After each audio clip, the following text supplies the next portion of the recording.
Hello दोस्तों, मेरे YouTube channel निराला Hindi classes में आपका स्वागत है।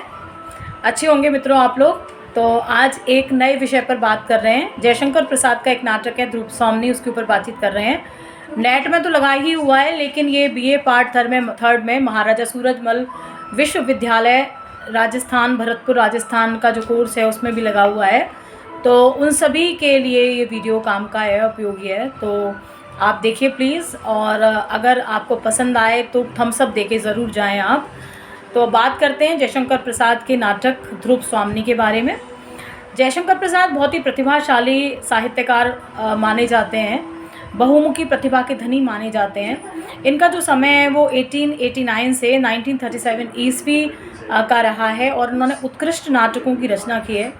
यदि इनके नाटकों की बात की जाए तो सज्जन है, कल्याणी परिणय है, प्रायश्चित है, करुणालय है, राजश्री है, विशाखा है, अजात शत्रु है, कामना है, जन्मेजय का नाग यज्ञ है, स्कंदगुप्त है, चंद्रगुप्त है, और उसके बाद ध्रुव स्वामिनी है।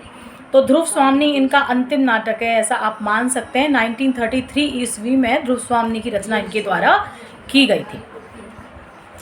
जयशंकर प्रसाद की बात करें तो ये अतीत के पट पर वर्तमान के चित्र अंकित करने का काम करते हैं। इनके जितने भी कथानक हैं नाटकों के, उनमें से अधिकांश जो नाटक हैं वो ऐतिहासिक पृष्ठभूमि को दर्शाने वाले हैं, और उनके माध्यम से वर्तमान समस्याओं को पाठक के सामने रखते हैं।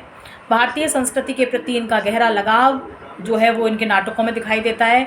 देश प्रेम की भावना जो है दिखाई देती है, इसीलिए राष्ट्रीयता की भावना, अतीत गौरव, आदर्श नारी पात्रों की परिकल्पना, सामाजिक समस्याओं का अभिव्यक्तिकरण, उदात्त मानवीय मूल्यों की स्थापना, ये सब प्रसाद के प्रसाद के जो नाटक हैं उनकी विशेषताएं हैं। और निसंदेह बहुत ही बेहतरीन नाटक उनके द्वारा लिखे गए हैं। हालांकि बहुत सारे समीक्षक जो हैं उनके नाटकों पर यह आरोप लगाते हैं कि उनका जो मंचन है नाटकों का वो करना बहुत ज़्यादा कठिन है, क्योंकि नाटक आकार में बड़े हैं, पात्रों की संख्या बहुत ज़्यादा है, और बहुत अधिक जो वैभव है उसका जो चित्रण है वो मंच पर करना उतना आसान काम नहीं है। गीत भी बहुत ज़्यादा हैं नाटकों में, और एक से एक अच्छे गीत हैं, ये भी एक विशेषता है। तो इस तरह से ये आक्षेप है, लेकिन ध्रुव स्वामिनी इस आक्षेप से पूरी तरह से मुक्त है। 3 अंकों का नाटक है ध्रुव स्वामिनी, और 3 अंकों का नाटक होने के बाद भी बहुत ही रोचक नाटक है। नायिका प्रधान नाटक है, नाम से ही पता चलता है ध्रुव स्वामिनी। यदि ध्रुव स्वामिनी की कथा वस्तु के बारे में बात करें तो बहुत बहुचर्चित नाट्य कृति है ध्रुव स्वामिनी। और गुप्त वंश के एक बहुत ही यशस्वी सम्राट थे जिनका नाम था समुद्रगुप्त, उनके पुत्र थे चंद्रगुप्त, और उसी के समय से ये संबंधित है। नाटक की भूमिका में प्रसाद जी ने इसी ऐतिहासिकता के जो प्रमाण है वो प्रस्तुत कर दिए हैं। उनके अनुसार विशाखा दत्त द्वारा रचित संस्कृत नाटक देवी चंद्रगुप्त में यह घटना अंकित है, जिसमें ध्रुव स्वामिनी का पुनर्विवाह चंद्रगुप्त के साथ हुआ था, बताया गया है। 7वीं शताब्दी में बाणभट्ट ने भी अपने हर्षचरित में लिखा है कि चंद्रगुप्त ने नारी वेश में शक शिविर में जाकर के शकराज की हत्या की थी। और उसी मूल घटना को जो जयशंकर प्रसाद है उन्होंने ग्रहण किया है इस नाटक में। इसमें अगर आप देखें तो मुख्य पात्र जो हैं उसमें चंद्रगुप्त हैं, ध्रुव स्वामिनी है, चंद्रगुप्त का भाई है रामगुप्त, शकराज है, शिखर स्वामी है, इसके अलावा मिहिरदेव है, मंदाकिनी है, और साथ में कुछ खड़गधारणी और कुछ और इस तरह की सेवक सेविकाएं, कुछ हिजड़े कुबड़े, ये इस तरह के कुछ काल्पनिक पात्र और सम्मिलित हैं। शकराज के अनैतिक जो आचरण है उसकी पुष्टि जो है कल्पना के माध्यम से चित्रित किया गया पात्र है, और उसकी पुष्टि जो है वो देखने को मिल जाती है। तो आप ये कह सकते हैं कि इतिहास और कल्पना, यानी कुछ हिस्सा तो कैसा है इतिहास प्रसिद्ध है और कुछ हिस्सा कैसा है कल्पना से सम्मिश्रित किया गया है। जो शकराज की बात है वो कहीं ना कहीं जो है उसके अनैतिक आचरण जो है उसको भी इसमें दर्शाया गया है। तो ये दोनों चीज़ें देखने को मिल जाती हैं, इतिहास और कल्पना दोनों देखने को मिल जाती हैं। उसके बाद यदि बात करें, अब इसमें कोमा भी है, कोमा है आपके, है ना, और मिहिर देव है, मंदाकिनी है, ये सारे के सारे काल्पनिक पात्रों की श्रेणी में आते हैं। और बाकी शेष पात्र सारे कैसे हैं, ऐतिहासिक पात्र हैं। और संक्षिप्त है, रोचक है कथा वस्तु। जो रामगुप्त हैं वो क्या करते हैं कि ध्रुव स्वामी को जो महल है वहाँ से दूर ले जाते हैं और वहाँ जाकर के पहाड़ी इलाके में जाकर के अपना शिविर बना लेते हैं और उनको जानने का प्रयास करते हैं। उनको संदेह है इस तरह का कि वो प्रेम करती है किससे, चंद्रगुप्त से। और वो शिखर स्वामी को भी वहाँ पे साथ ले जाते हैं अपने, और बहुत सारे उनके जो सेवक सेविकाएँ वो भी सब हैं, कुछ उनके जो मंत्री वगैरह हैं वो भी वहाँ पे मौजूद हैं। तो वहाँ पे जाकर के वो ये पता करते हैं कि भाई प्रेम करती है कि नहीं ध्रुव स्वामी, लेकिन बहुत ज़्यादा कुछ किसी निष्कर्ष तक नहीं पहुँच पाते हैं।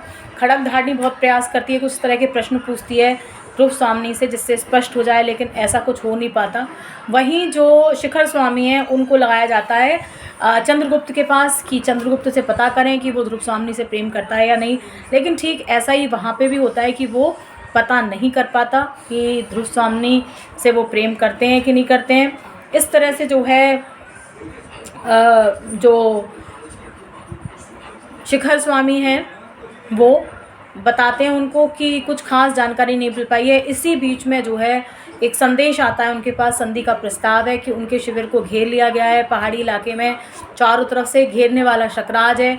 शकराज की प्रेमिका कोमा है और प्रेम करती है शकराज से, लेकिन शकराज जो है अपने राजनीतिक प्रतिशोध के लिए ध्रुव स्वामी को संधि के बदले में मांगना चाहता है और उनके जो सामंत हैं उनकी स्त्रियों को अपने सामंतों के लिए। और जो रामकुमार है वो क्लीव है, कायर है, मधप है, और वो जो है इस तरह का सौदा करने के लिए तैयार हो जाता है और अपनी पत्नी को वहाँ भेजने के लिए तैयार है। और कहता है कि मैं नहीं जानता कि आसब के नशे में था, इसीलिए मुझे पता नहीं कि क्या कहते हैं मुझसे क्या पंडित ने बुलवा दिया है, इस तरह की बात करके, और अपना जो कर्तव्य है उससे विमुख हो जाता है और मरने भी नहीं देता है। ध्रुव स्वामी मरना चाहती है, आत्मघात करना चाहती है, तो उससे भी रोक देता है। अंत में चंद्रगुप्त आते हैं और चंद्रगुप्त जो है स्त्री वेश में ध्रुव स्वामी के साथ जाते हैं शकराज के शिविर में और वहाँ पर उसका वध कर देते हैं। और वध करने के बाद जो है जो आपके ये रामगुप्त हैं वो भी पहुंच जाते हैं वहाँ पर और बंदी बना लेते हैं चंद्रगुप्त को। लेकिन ध्रुव स्वामी की प्रेरणा से सभी बंधनों को तोड़ देते हैं चंद्रगुप्त, और उसके बाद फिर एक परिषद बुलाई जाती है। परिषद ऐसे विवाह से मुक्त कर देती है जिसमें कोई विश्वास ना हो, जिसमें मर्यादा का पालन या नारी की रक्षा जो है पुरुष करने के लिए तत्पर ना हो। और उसके बाद जो है सारी परिषद जय जयकार बोलना प्रारंभ कर देती है अंत में। और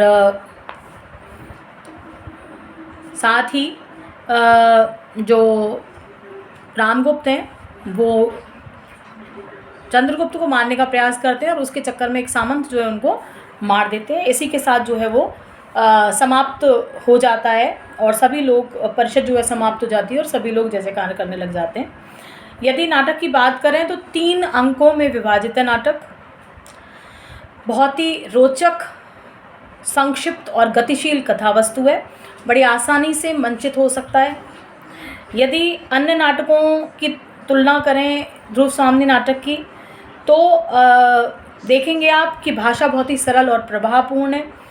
वाक्य संवाद जो हैं कैसे हैं, छोटे छोटे हैं और उनमें दार्शनिकता देखने को नहीं मिलती है, रोचकता देखने को मिलती है। गीतों की संख्या भी कैसी है, बहुत ज़्यादा सीमित है। अभिनेयता की दृष्टि से भी एकदम सफल नाटक आप इसे मान सकते हैं। रंगमंच पर बड़ी आसानी से प्रस्तुत किया जा सकता है।